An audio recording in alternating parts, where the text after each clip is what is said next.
Hi, Adam here, just doing a quick video to show off the dampening rods and the pivot blocks, or whatever you want to call it, for the Prodigy line of cars. Hopefully this would work on the F1, the World GTR, which you see here, as well as the 112. I've noticed that the original dampener rods, one of the reasons I think it could be breaking is that this dampener rod, because the pin would be up higher, the dampener rod would actually, when it's rotated and kind of compressing the suspension a bit, would hit the carbon fiber wing that sticks out. And that could probably be leading to why we're breaking so many, just because of like a roll or something, a hard jut or something, smack the board, moves the arm in a harsh way. So with the designing I've been trying to do is get maximum suspension travel of the back pod and stuff. So you can see here, I got quite a bit of droop going on. You can see how big that gap is. So I can be all the way that far down, have full articulation. I can be all the way up, and I'm hitting the stops or whatever on the battery tray, but I'm all the way up, pivoting, and of course I got full movement right down here. Full movement.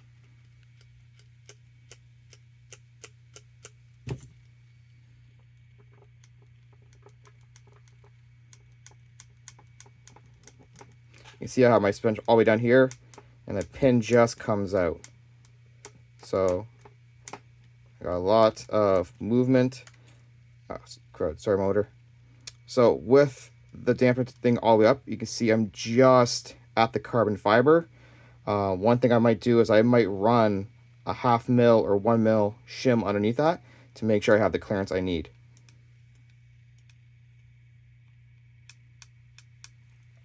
So in terms of this all, you can see here is my side pivot. You can see it's much more robust. It uses the one screw to hold in place, but instead of using that little tiny pin, it has a lip that rests along that edge to keep it square. There is a set screw here, which snugs up onto a 2 mil pin. So I'll pull out the damper rod so you can see.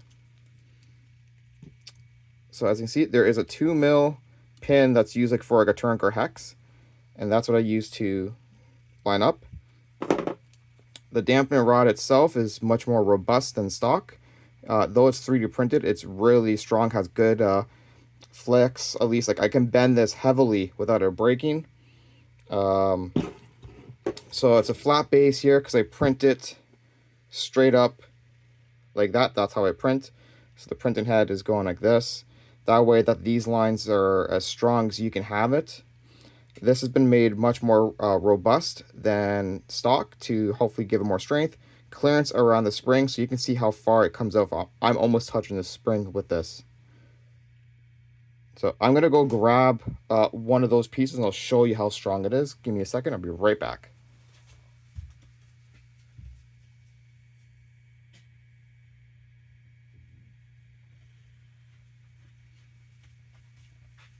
So there is one. This is a little bit earlier of a piece, so I don't mind breaking this one.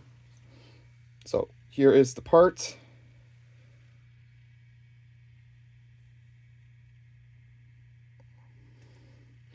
You can see it's being stressed.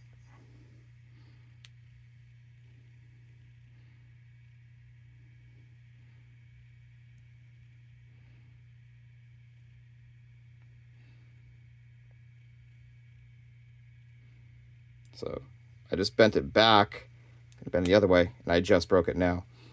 So hopefully gonna focus. You can see how it's actually, though it's a 3D print part, it's quite solid. You don't see any of the layer lines. You actually can see like a grain structure. Hopefully I can get that in focus.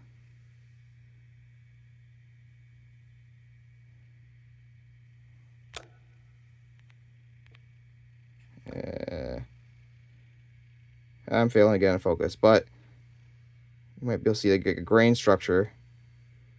And you can see how it broke, and it didn't break cleanly as if it was on layer lines.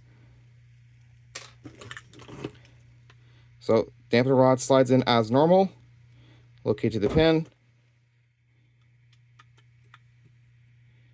Bring it down. Back it off a hair. Make sure you got play, which I do. And there we go.